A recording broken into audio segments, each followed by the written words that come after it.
आप देखें महानुभावों, आप किसी ऐसे व्यक्ति से एक सवाल पूछो जो सज्जन बनने का ढोंग कर रहा हो, नाटक कर रहा हो।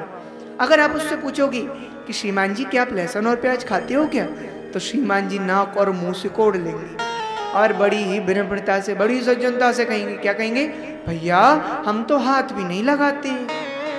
पर जब बात रिश्वत और घूस लेने की होगी तो यही श्रीमान जी लाखों करोड़ों खा जाएंगे और डकार भी नहीं लेंगे। बस भैया, कुछ ऐसे ही लोगों के कारण इस देश का आज बुरा हाल है।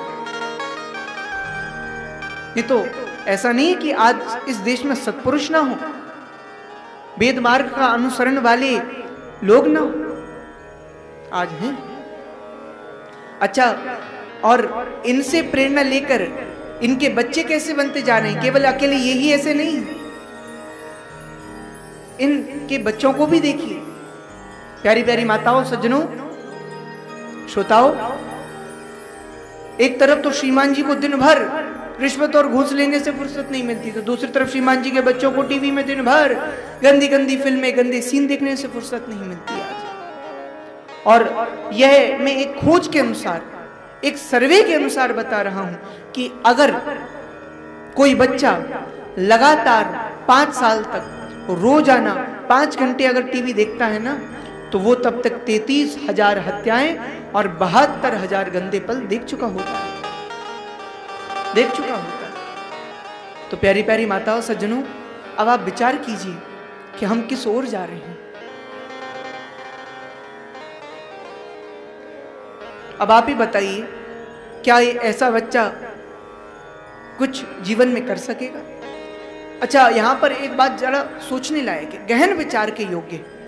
क्या है कि मोहनदास करमचंद गांधी नाम का एक छोटा सा बालक मात्र एक बार अपने गांव में राजा हरिश्चंद्र जी का नाटक देख लेने मात्र से सत्य और अहिंसा का पुजारी बन गया। गांधी जी एक बार मात्र नाटक देख लेने से सत्य और अहिंसा के पुजारी बन गए, जिन्हें आज भी यह देश बड़े गर्व के साथ राष्ट्रपिता महात्मा गांधी के नाम से जानता है। तो अब आप सोचिए, विचार कीजिए कि जो बच्चा 33,000 हत्याएं और 72,000 गंदे पल देख चुका हो, उसका क्या हाल होगा? क्या वो इंजीनियर बनेगा?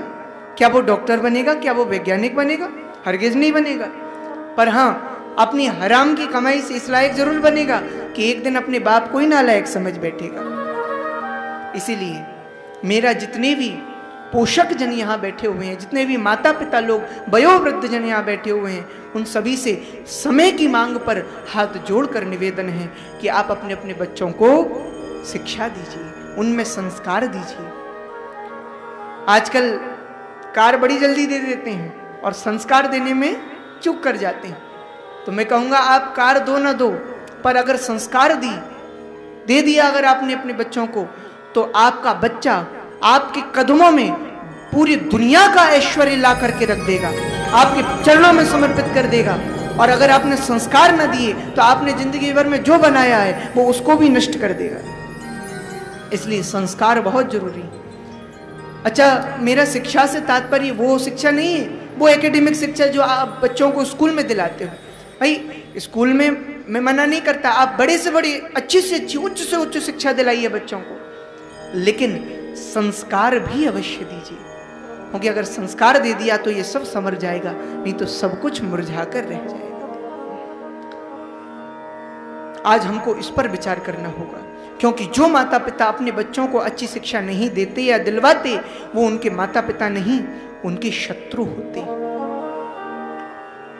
ये बात मैं नहीं कह रहा, शास्त्र कहते हैं, माता शत्रु पिता बैरी ऐन बालो न पाटिता, न शोभते सभा मध्य हंस मध्य बको यथा। जिस प्रकार हंसों के झुंड में कोई बगुला आ जाए कभी शोभा देता है, उसी प्रकार अच्छे अच्छे बड़े बच्चों में भी अगर कोई अनपढ़ा एक भी बच्चा आ जाए तो कभी शोभा नहीं देता। इसलिए आप अपने बच्चों को अच्छी से अच्छी शिक्षा दीजिए, जिससे वो अपने परिवार का ही नहीं, अपने समाज का ही नहीं, अपने कुल का ही नहीं, अपने नगर का ही नहीं, अपने जिले का ही नहीं, अपने संभाग का ही नहीं, अपने प्रदेश का ही नहीं, अपितु अपने पूरे देश का, इस भारत राष्ट्र का, इस हिंदू राष्ट्र का नाम पूरे विश्व में दिग्दिगंत रोशन कर सकें, उद्दीप्तवंत कर सकें, ऐसी उनको आप शिक्षा प्रदान करें।